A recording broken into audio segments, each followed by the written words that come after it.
Ahora, vos ahí hablabas de la accesibilidad a la información, ¿sí? Que en algunos casos se puede pensar como una democratización del conocimiento y en otros casos asusta también por la sobreinformación, por la cantidad de noticias Mm. falsas, esto que se habla a veces de infoxicación y demás. Pero bueno, esta apertura que ha habido con el desarrollo de la web y esta posibilidad de mucho mayor acceso a la información, en las prácticas educativas interpela fuertemente al rol de los docentes y de los estudiantes y exige reinventar nuevos roles. Sí. ¿Cómo te parece? ¿Cómo lo ves eso? Que sí o sí volvamos a tener que reinventar los roles. Sí o sí. Porque si yo antes tenía que andar en un auto que iba hasta 40 kilómetros por hora, y ahora tengo la posibilidad de subir a un auto y no manejarlo porque es eléctrico y es totalmente electrónico, me voy a adaptar, ¿no? O sea que cambio mi rol, ya dejo de ser chofer de mi auto, simplemente voy a ser un pasajero de otro mecanismo, y está bueno que así sea, porque es algo que es bastante tonto y de reflejos básicos es manejar un auto, ¿no? Y tener que aceptar este tema de la tecnología. Por ejemplo, ¿cuánto hace que en nuestras casas tenemos plancha, los lavarropas o el despertador? Son todos tecnologías, son todos robots. Entonces, y lo que produce mucha impresión ahora es el mundo de los robots, porque está tan especializado. Pero no hay que tenerle miedo a los robots, porque los robots van a hacer de todo.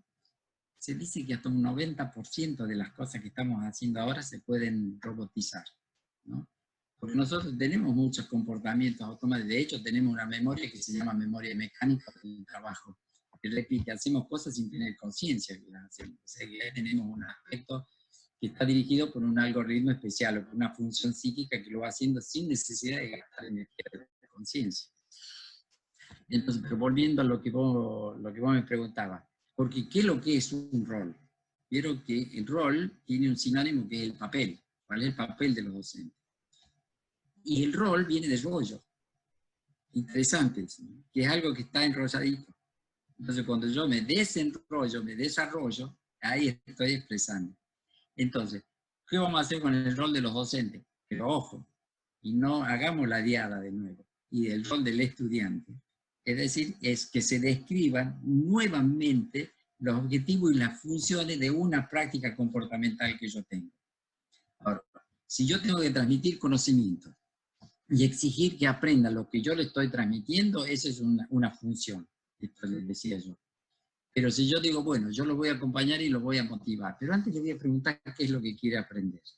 O voy a tratar de percibir si se aburre o no se aburre. Si yo le estoy dando en la tecla con lo que él necesita en su propio proceso de aprendizaje. Entonces yo tengo que cambiar el rol. Entonces no es de transmisión de conocimiento, sino de producción de conocimiento.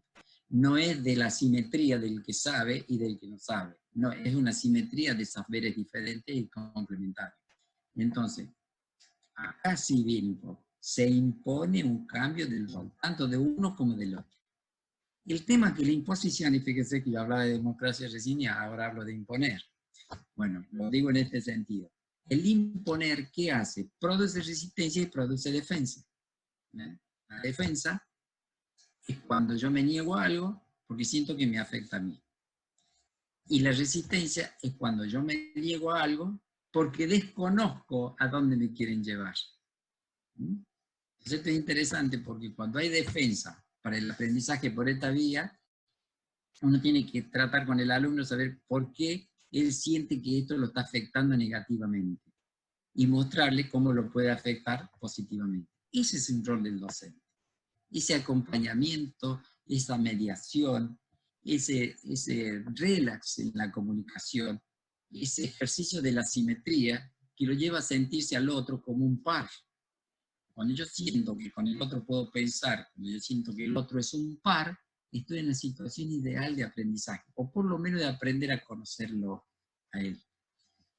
Sí, me quedé pensando en esto de los roles. También a los estudiantes como que le exige otras Ah, cosas, porque ya no es sí. sentarte a esperar que me den, sino, bueno, como estudiante mucha más actividad. Nos pasa, yo me estoy desenvolviendo ahora, que sería el momento de los protocolos. Es decir, lo que está dando certidumbre en este momento, perdone que lo traiga a un tema tan actualizado, ¿no? La incertidumbre es tal que si aparece un protocolo me produce tranquilidad, porque tengo un norte, tengo una guía. Pero eso corre el peligro de que yo ponga en el afuera, ¿no? Es decir, alguien me lo va a solucionar. Está tanta desinformación. Bueno, se va a poner dinero, vamos a llevar comida, qué sé yo, vamos a hacer banco de alimentos y todo lo demás. Entonces eso corre el riesgo de llevar a un estado de dependencia, que hay un sector que es el que ayuda, que es el que puede, otro sector que es el que piensa y el que decide, y hay otro sector que decide. Eso es peligroso. O sea, que todo esto debe llevar a una simetría y ayudarnos, informarnos, a que aprendamos entre nos, agregarse. Esa sería la contraparte. Volviendo entonces al rol. El cambio del rol del docente es inseparable del cambio del rol del estudiante. Tanto esto de enseñanza-aprendizaje, si le damos vuelta, que es aprendizaje y enseñanza, entonces desde ahí va a salir en esos nuevos mecanismos de aprendizaje con estas herramientas y en estos nuevos contextos. Porque podría decir que el contexto pandemia es un contexto que llama la atención porque es infeccioso y porque es desconocido. Pero en realidad los contextos que estábamos ya aprendiendo previamente, una meseta que ya la habíamos naturalizado, con escasez económica, con inequidades, con la violencia, con los ejercicios o los pseudo ejercicios democráticos que estábamos viviendo o que estamos viviendo. Entonces, como que el contexto de pandemia, porque irrumpe con una cuestión que no sabemos cómo defendernos.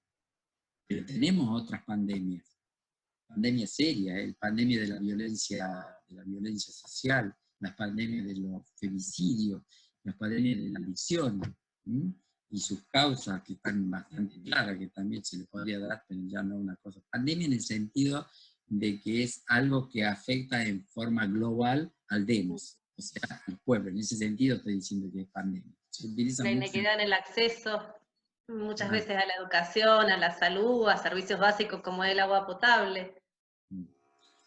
Fíjese que ahora nosotros estamos ahora hablando en contexto de pandemia. ¿Por qué cuando interpelamos a los mecanismos de aprendizaje de educación no los hacemos en el contexto de estas otras pandemias que yo decía? ¿Qué diferente sería? ¿Qué diferente? Porque se podría enseñar de diferentes maneras en ciudades diferentes, en escuelas diferentes. El concepto de lo global, otro error que tuvo, es que descalificó y desnaturalizó al concepto de lo local, del pequeño grupo, del vínculo. Entonces eso es lo que hay que recuperar, y ahora con esto me parece que es un estado de gran oportunidad para cambiar muchas cosas, porque se habla de la nueva normalidad. Ya estamos con el nuevo de relato y concepciones raras.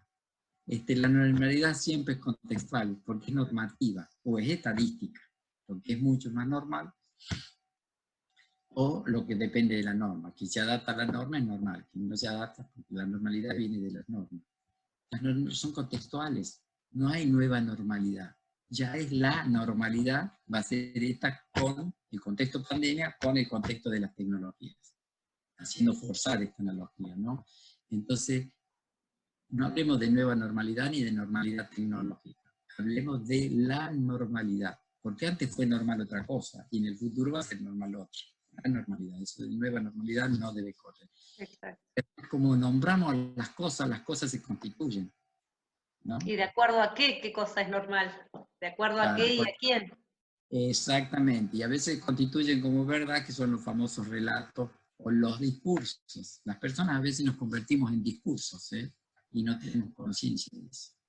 A ver, volviendo al tema de la pandemia, es cierto que existían estas otras vacancias, creo que estaban tan naturalizadas que aprendimos a seguir como si no estuvieran y circulando por los canales, y quizás ahora con la pandemia y con estos otros tiempos, esta reconfiguración de los espacios físicos y demás, como que se hacen más visibles.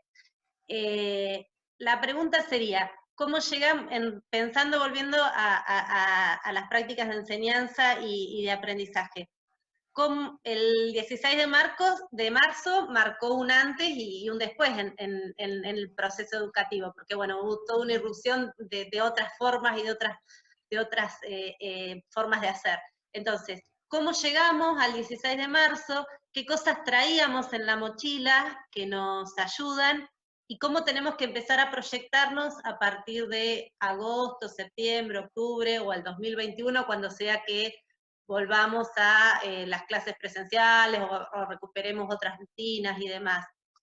¿Qué cosas traíamos hasta acá que nos ayudaron a poder seguir y qué cuestiones vamos a necesitar o quedan a la vista a partir de ahora? Y bueno, decir, bueno, cuando volvamos es importante que sigamos apostando a esto, a esto. Mira, yo voy a cambiar la voy a cambiar por la palabra personalidad. Siempre, y siempre lo aclaro, ¿no? ¿Sí? Porque estoy poniendo el acento en el sujeto, en la persona que aprende. Pero esa persona, porque las personas no nos vemos las personas entre sí. Lo que vemos es la configuración de su personalidad. O sea, una persona tiene personalidad y una personalidad se expresa por un yo. Discúlpenme que sea tan técnico en esto. Pero ahora nos estamos comunicando con nuestro yo, con nuestro sí mismo. Con mí mismo, con tú mí mismo. Pero detrás de eso hay una personalidad. Detrás de eso hay una persona. La persona es que es el sujeto de derecho. Eso que somos todos iguales, se basa en los derechos humanos, etcétera, etcétera. La personalidad es exclusiva de cada uno. La principal mochila es la personalidad. Y esta personalidad que se ha conformado en un aprendizaje continuo desde el día que nacemos, con todas las experiencias que hemos tenido, entre ellas las experiencias educativas, que se han marcado bastante fuerte. Entonces, hay cosas de nuestra personalidad que van a ser los elementos positivos de una mochila, pero hay otras que van a ser las piedras en la mochila.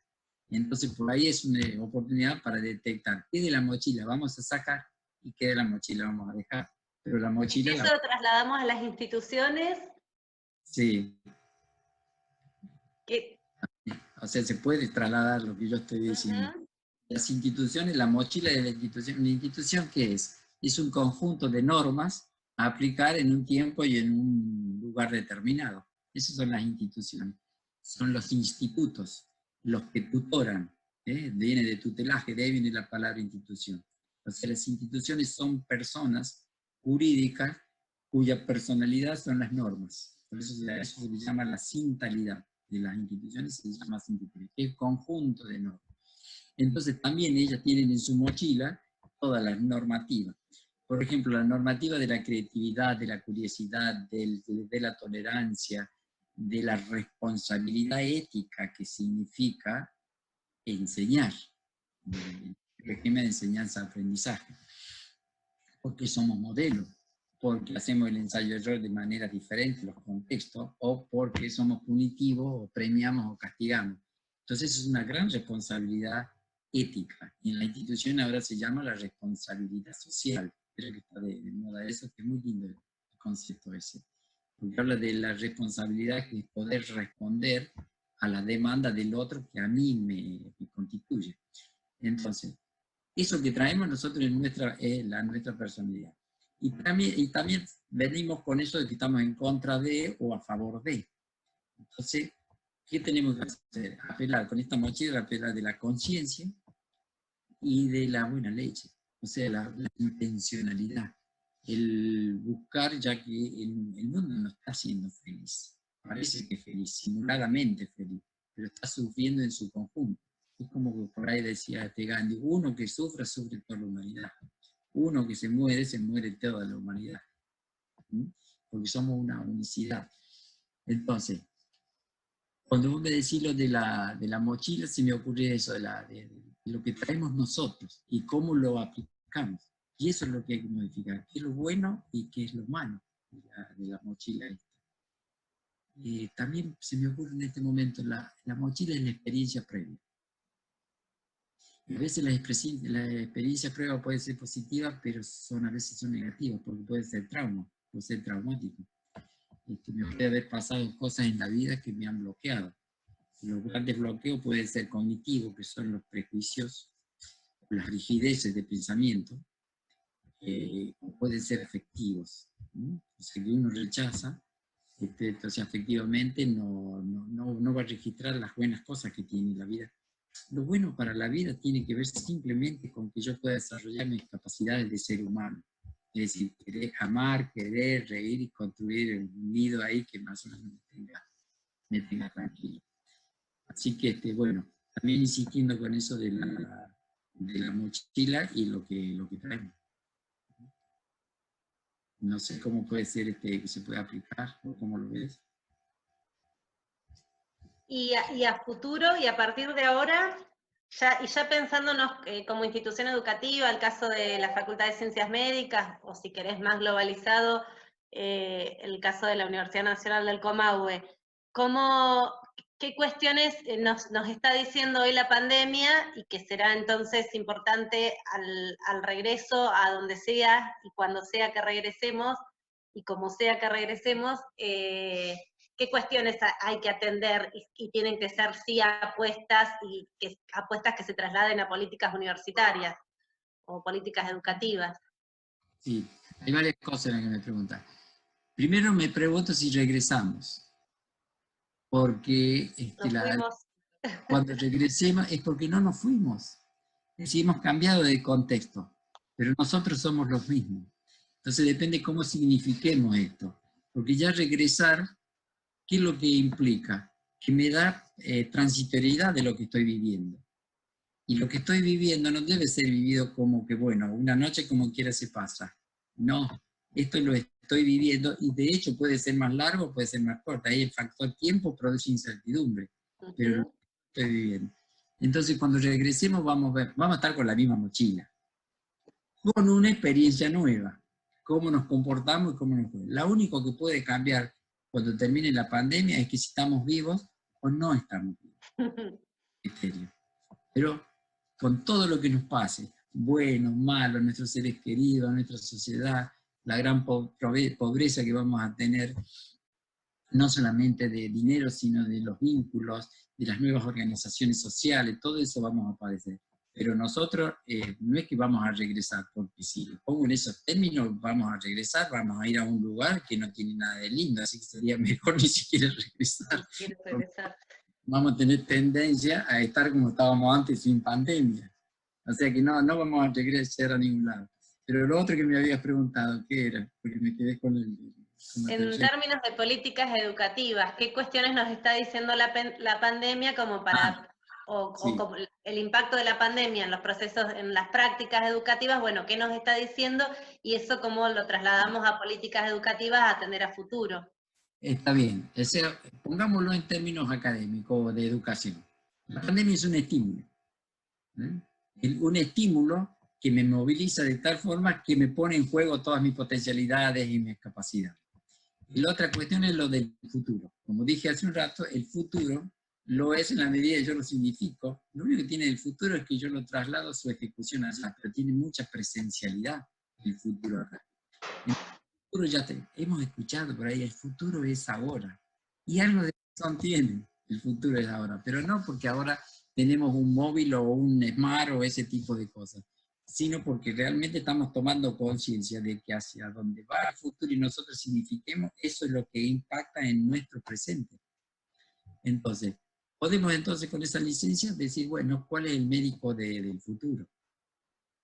El médico del futuro va a ir desde la robótica, va a ir desde la robótica hasta el uso habitual de la Big Data, con toda la información.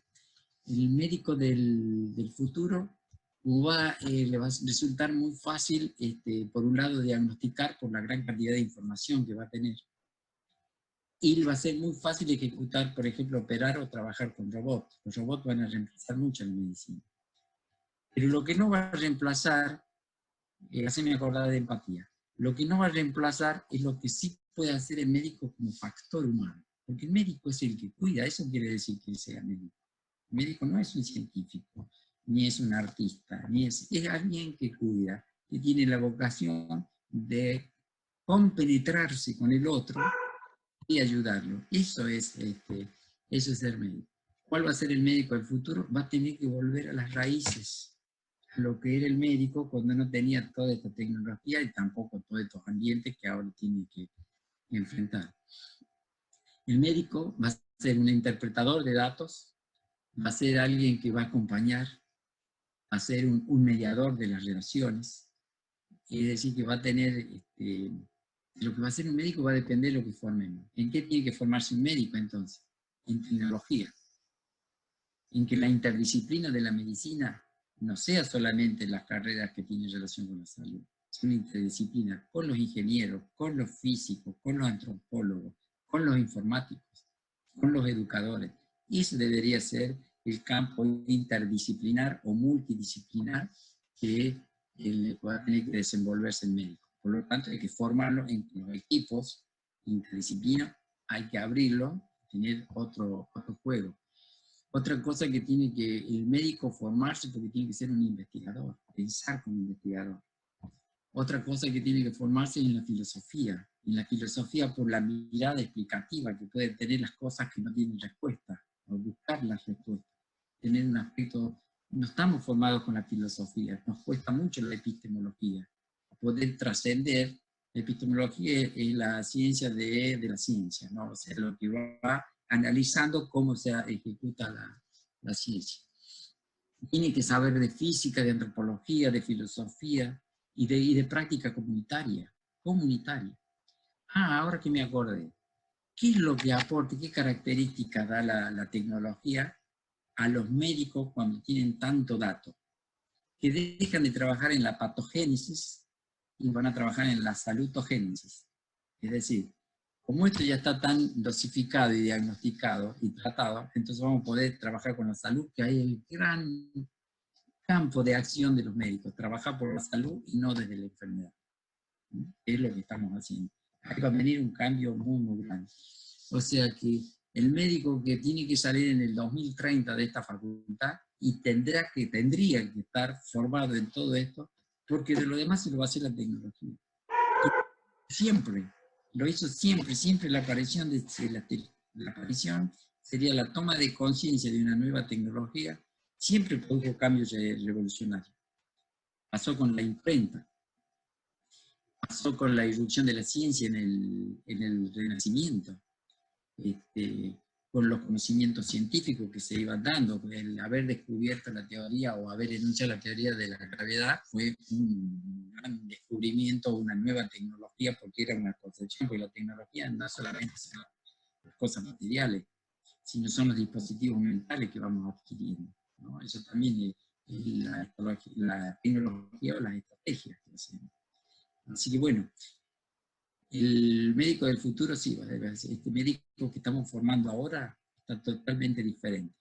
Nosotros acá los docentes de la FACU siempre decimos, claro, estos estudiantes no son como nosotros, porque yo en mi época, ¿no? Y recordamos eso. Y eso es peligroso porque estamos diciendo como que el modelo son los médicos estos de los cuales ya nos fuimos hace mucho y realmente quedaron en el pasado. Entonces como que irrumpen en nuestra conciencia estos médicos porque son diferentes, pero no es que es malo, no los entendemos. Entonces ese es el otro rol del docente, adecuarse, pero sin cambiar sus propias convicciones, aceptar las nuevas convicciones porque tienen otra realidad, lo cual y para agregar también en las nuevas tecnologías, que eso sí, se debe considerar como un nuevo idioma. El idioma nos pasa. En mi cátedra un colega me decía, con esta experiencia de la pandemia, he descubierto que los trabajos bibliográficos de los alumnos son mejores. Y encima estoy aprendiendo algunas cosas. Decía, estaba impactado. ¿Cuál era la pregunta prejuiciosa de mi colega? ¿Será copiar y pegar? Entonces después la analizaba, no, porque estaba elaborando. Es decir, y todos nosotros lo escuchábamos en el equipo para ver hacia dónde iba, porque realmente estábamos todos descubriendo que había un gran trabajo de elaboración con una búsqueda de información que nosotros no la teníamos, y no era la bibliografía que le hemos dado, y sin embargo cuando leía el texto el docente y los currículos que él compartía, se daba cuenta de que había una elaboración. Había hecho un clic este docente, que ahora está como más entusiasmado. Jorge Lina lo conoce. porque le ha pedido ayuda, bastante ayuda. Entonces, ese es el impacto cuando uno empieza a aceptar como un nuevo idioma.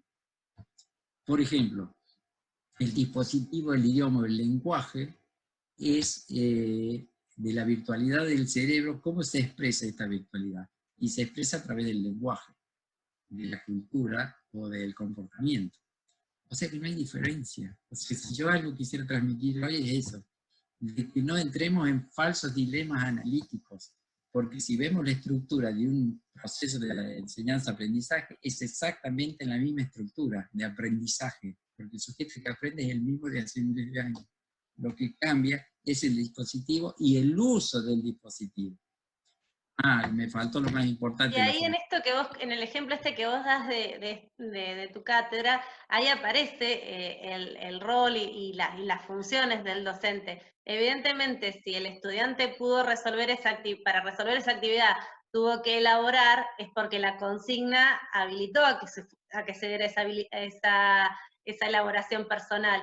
Si el estudiante lo hubiera podido resolver copiando y pegando, la responsabilidad no es del estudiante que copió y pegó, la responsabilidad es nuestra que formulamos una consigna que habilita eso, a copiar y pegar. Pero ese copiar y despegar, y pegar, que nosotros decimos, no, eso no corresponde. Decime si copiar y pegar no era cuando estás escuchando una clase magistral. Escuchando, y está copiando, y está registrando. Y por ahí pega más, porque no entendió, desaprobó, porque no pegó bien. Entonces, ahí a eso me refiero con la misma estructura. Una clase magistral corre el riesgo de ser copiar y pegar. Exacto. Entonces, y en esto de que él decía, está bien, es cierto que el estímulo fue diferente, porque él apeló a otro mecanismo. Presentó video con casos clínicos, y con viñetas, etc. El estímulo fue diferente y la respuesta fue diferente. Y todo porque no teníamos otra que hacerlo en forma virtual, ¿no? Así que... Claro.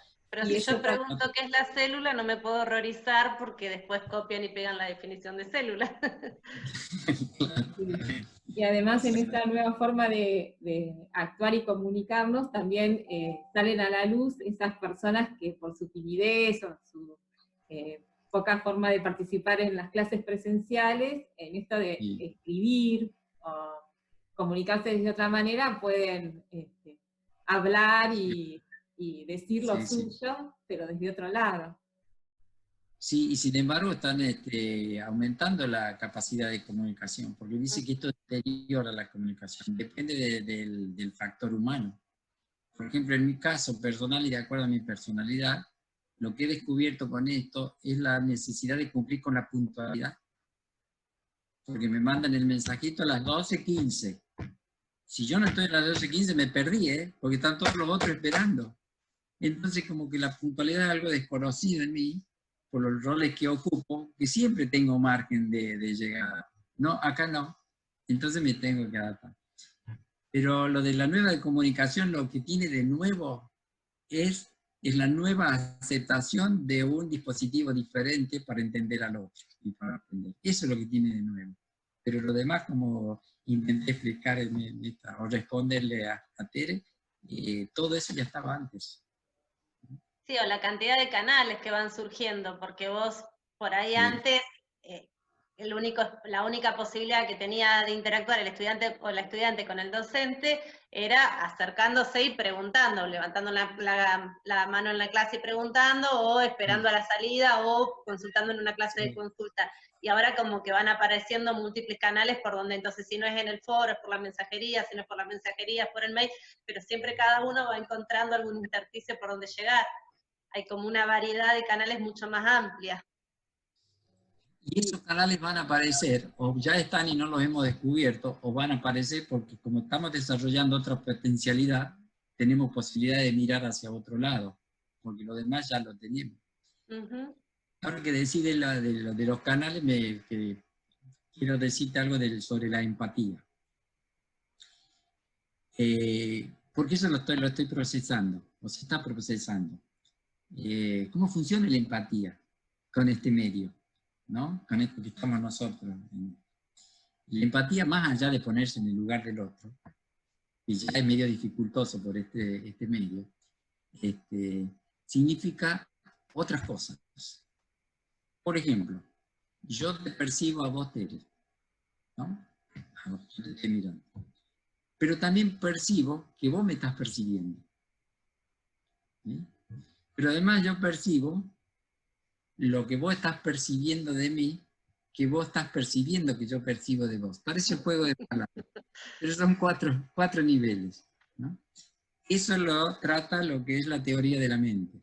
Porque la mente humana no solamente percibe, sino que percibe lo que percibe el otro.